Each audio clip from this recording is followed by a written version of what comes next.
दोस्तों, क्या देश में एक एनडीए सरकार के मुख्यमंत्री ने उन्हीं के राज्य में होने वाले प्रधानमंत्री नरेंद्र मोदी के रोड शो में आने से इनकार कर दिया।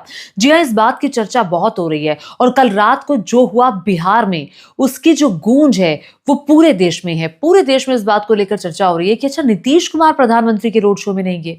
ये तस्वीर जरा देखिए। रात में ये रोड शो हो रहा था पटना की सड़कों पर। प्रधानमंत्री नरेंद्र मोदी का, प्रधानमंत्री ने पहले दिन में रैलियां की, उसके बाद ये रोड शो पटना में हुआ जो बिहार की राजधानी है।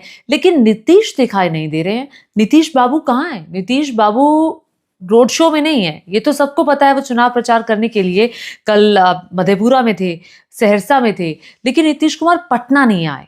वो भी वहां नहीं आए जहां देश के प्रधानमंत्री आ रहे हैं। अब देखिए, अक्सर ये देखा गया है कि जहां प्रधानमंत्री जाते हैं, अगर कोई एनडीए राज्य है तो मुख्यमंत्री की मौजूदगी वहां पर रहती है और ये होता है।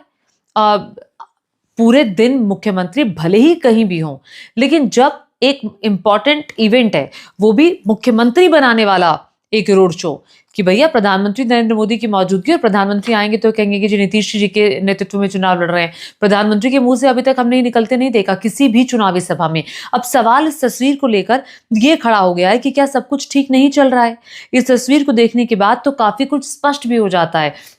अब दिन में इस तरह की खबरें आ रही थी कि नीतीश कुमार नहीं जाएंगे क्योंकि भैया अब चुनाव बहुत नजदीक हैं, अलग अलग कार्यक्रम रखे हुए हैं। एक लीपापोती की कोशिश थी, लेकिन अंदर खाने खबर ये थी कि बीजेपी ने नीतीश कुमार को मनाने की भरपूर कोशिश की। नीतीश बाबू से कहा कि आप आइए, प्रधानमंत्री के इस रोड शो में दिखिए, लेकिन नीतीश कुमार ने मना कर दिया। अब बीजेपी इस कदर मजबूर हो गई कि उनको प्रधानमंत्री के साथ इन्हें यानी कि लल्लन सिंह को खड़ा करना पड़ा। अब लल्लन सिंह कौन है? अगल बगल देखिए प्रधानमंत्री के कौन खड़ा है। पीछे की तरफ लल्लन सिंह आपको दिखाई देंगे जो कि जेडीयू के सांसद है, और दूसरी तरफ आपको दिखाई देंगे दिलीप जायसवाल, ये बिहार बीजेपी के अध्यक्ष हैं। अब लल्लन सिंह के बारे में आजकल खबरें आ रही हैं कि लल्लन सिंह भले ही जेडीयू में हो, लेकिन भाषा वो बीजेपी की बोल रहे हैं। लल्लन सिंह प्रधानमंत्री नरेंद्र मोदी, अमित शाह की तारीफ करते नहीं थकते। लल्लन सिंह से अभी हाल ही में सवाल पूछा गया, कल ही शायद ये सवाल पूछा गया कि आप बताइए नीतीश कुमार कौन है आपके यहाँ से, नीतीश मुख्यमंत्री का कैंडिडेट। तो लल्लन सिंह कहते हैं कि ये तो विधायक दल की बैठक तय करेगी ना, कि विधायक दल का नेता कौन होगा, ये तो उसी की बात तय किया जाएगा। ये लल्लन सिंह का जवाब था। उन्होंने कहा कि हम नीतीश कुमार जी के नेतृत्व में चुनाव लड़ रहे हैं।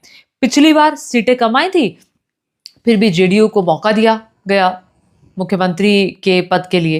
लेकिन सवाल ये खड़ा होता है, देखिए लल्लन सिंह वही भाषा बोल रहे हैं जो बीजेपी बोल रही है। अगर इनकी जगह जेडीयू का कोई और नेता होता तो वो यही कहता कि नीतीश कुमार ही मुख्यमंत्री बनेंगे, हमारे ही मुख्यमंत्री हमारे ही बनेंगे।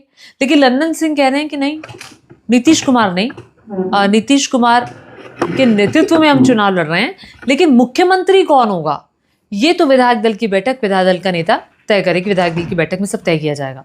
अब यही वो बात है जो सवाल उठाती है कि उन्हीं लल्लन सिंह को प्रधानमंत्री के बगल में खड़ा किया गया है जो बीजेपी की भाषा बोलते हैं। अब लल्लन सिंह का खड़ा होना, नीतीश का वहां पर खड़ा ना होना, ये क्या बताता है? क्या ये नहीं बताता कि नीतीश कुमार बीजेपी से खुश नहीं है क्योंकि उनके नाम को मुख्यमंत्री के पद के लिए आगे नहीं बढ़ाया गया, घोषित नहीं किया गया कि चुनावों के बाद नीतीश कुमार ही मुख्यमंत्री होंगे। चूंकि कहा यह जा रहा है कि बीजेपी चुनावों के बाद असेस करेगी, एक इंटरनल असेसमेंट भी बीजेपी ने अपना किया है, जिसमें यह निकलकर सामने आया है कि BJP single largest party Bihar में बनने वाली है। और अगर ऐसा हो गया, जैसा कि बीजेपी के असेसमेंट में सामने आया है, अगर ऐसा हो गया तो फिर क्या बीजेपी नीतीश कुमार को चेहरा बना देगी? कतई नहीं बनाएगी। तब एक फॉर्मूला तय किया जाएगा और अब बीजेपी उसी भविष्य की राजनीति के मद्देनजर ही अभी तक चेहरे का ऐलान नहीं किया गया। याद कीजिए, ये 2025 चल रहा है। 2020 में क्या हुआ था? 2020 में नीतीश कुमार का नाम लिया जाता था। 2020 में कहा जाता था कि चुनाव जो है, चुनाव के बाद जो नीतीश कुमार है वो मुख्यमंत्री बनेंगे। 2020 में जो भी अगल बगल पार्टियां थी, गठबंधन की पार्टियां थी, उनकी तरफ से कहा गया था। लेकिन सवाल इस बात को लेकर है कि नीतीश कुमार की एक्सेप्टेंस क्या खत्म हो रही है? नीतीश कुमार को बीजेपी क्या साइडलाइन नहीं कर रही है? ये इस बात का सबूत नहीं है। प्रधानमंत्री नरेंद्र मोदी की रैलियों में भी नीतीश कुमार दिखाई नहीं दे रहे हैं। अब कहने वाले तो यहाँ तक कहते हैं कि देखिए, जो बीजेपी समर्थित लोग हैं, जो नेता हैं, कि चुनाव बेहद नजदीक है, ऐसे में जो दो प्रमुख चेहरे हैं वो अलग अलग जगह जाकर के चुनाव प्रचार करेंगे तभी इससे फायदा होगा। ठीक है, फायदा होगा, लेकिन एक इंपॉर्टेंट रोड शो जिसकी तैयारी बीजेपी काफी दिन से कर रही थी, वो भी बिहार की राजधानी पटना में, वहां पे नीतीश की गैर मौजूदगी ये बताती है कि नीतीश कुमार खुश नहीं है। नीतीश कुमार कहीं ना कहीं दूरी बना रहे हैं, और नीतीश कुमार ये जो दूरी बना रहे हैं, इसके पीछे आने वाला एक राजनीतिक तूफान का भी इशारा मिलता है। किस तरह के राजनीतिक तूफान की मैं बात कर रही हूँ? जैसा कि आप जानते हैं कि जो चाचा हैं नीतीश कुमार हैं, वो उनकी दूरी कभी किसी से नहीं रही। वो कभी भी आरजेडी के साथ जाते हैं, कभी भी बीजेपी के साथ जाते हैं, वो हर एक से हाथ मिला सकते हैं।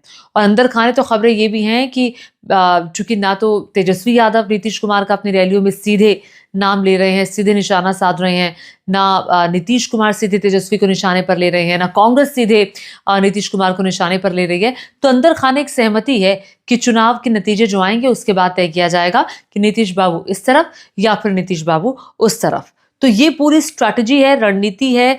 लेकिन नीतीश कुमार जो हैं उन पर बीजेपी को भी भरोसा नहीं है। बीजेपी ये जानती है और बीजेपी उसी के मद्देनजर अपनी स्ट्रैटेजी को भी तैयार कर रही है। देखिए, अगर बीजेपी की सीटें मान लीजिए अगर आसपास आ जाती हैं, जो बहुमत का आंकड़ा है, या फिर थोड़ी पीछे भी रह जाती हैं, तो बीजेपी इस बात के लिए तैयार रहेगी, वो तोड़फोड़ के लिए जानी जाती है कि आरजेडी से किसी को तोड़ लेगी, जेडीयू से तोड़ लेगी अगर नीतीश कुमार नहीं जाते हैं बीजेपी के साथ। तो कुल मिलाकर के इस बात की भी तैयारी बीजेपी इस वक्त अंदर खाने कर रही है। और बड़ी बात मैं आपको बता दूं कि नीतीश कुमार को अभी भी बनाने की कोशिशें चल रही है। अभी भी कहा जा रहा है कि नीतीश कुमार को कहीं ना कहीं प्रधानमंत्री नरेंद्र मोदी के इस रोड शो में नहीं तो किसी रैली में नीतीश कुमार दिखाई दे, ताकि जो संदेश जा रहा है कि एनडीए में अंदर खाने कुछ अच्छा नहीं चल रहा है, तो वो संदेश कम से कम ना जाए। अब लल्लन सिंह अगर नहीं होते यहां पर, तो मान लेते हैं हम कि ये बीजेपी का रोड शो है। चूंकि लल्लन सिंह की मौजूदगी है, इसीलिए ये नहीं कहा जा सकता कि ये बीजेपी का रोड शो है। ये भी बताने की कोशिश जो है वो बीजेपी की तरफ से की गई थी कि देखिए, ये रोड शो तो एनडीए का रोड शो नहीं है, ये तो महज बीजेपी का रोड शो है। तो कैसे मान लिया जाए ये बीजेपी का रोड शो है अगर लल्लन सिंह दिखाई दे रहे हैं? लल्लन सिंह तो ऑफिशियली और अगर कागजों की बात की जाए तो अभी किस पर है? अभी वो जेडीयू में है, वो बीजेपी का हिस्सा नहीं बने हैं। तो नीतीश कुमार को ये कह करके बीजेपी पल्ला नहीं झाड़ सकती, ये तो प्योरली बीजेपी का रोड शो था। और कैसे प्योरली ये बीजेपी का रोड शो हो सकता है जब एनडीए की सरकार है, और वो भी आप राजधानी में ये रोड शो कर रहे हैं, उस राजधानी में जहां पर विधानसभा है, उस राजधानी में जहां मुख्यमंत्री का आवास है, उस राजधानी में जहां पर मुख्यमंत्री सारी बैठकें करते हैं। वहां पर आप कहेंगे कि मुख्यमंत्री नहीं आएंगे, एनडीए का एक प्रमुख हिस्सा जो पिछले कई सालों से आपके साथ रहा है, आप उनके मुख्यमंत्री को नहीं बुला करके उन्हीं की पार्टी के एक सांसद लल्लन सिंह को बुला रहे हैं, ये कह करके कि ये बीजेपी का रोड शो है। बीजेपी बरगलाने की कोशिश तो ना ही करे तो ज्यादा अच्छा है। तो क्या बीजेपी को नीतीश कुमार का नाम मुख्यमंत्री के तौर पर घोषित ना करना नुकसान पहुंचा सकता है?